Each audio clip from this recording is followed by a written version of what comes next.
si Lilian Kaide from Pilitan, Tumawini, Isabela po.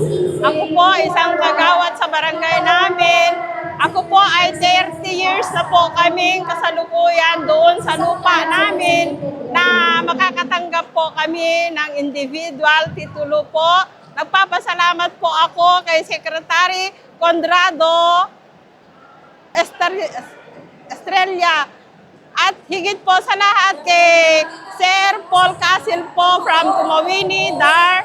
Nagpapasalamat din po ako kay Presidente dahil siya po ang nagbibigay sa amin ng individual titulo po. Kaya maraming salamat po sa amin dahil malaking tulong po yung binigay nila sa amin dahil sarili na namin yung titulo na matatanggap po namin ngayong araw na po.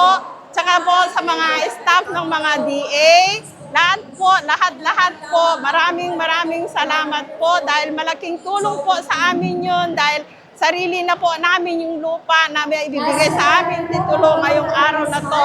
Salamat po sa lahat.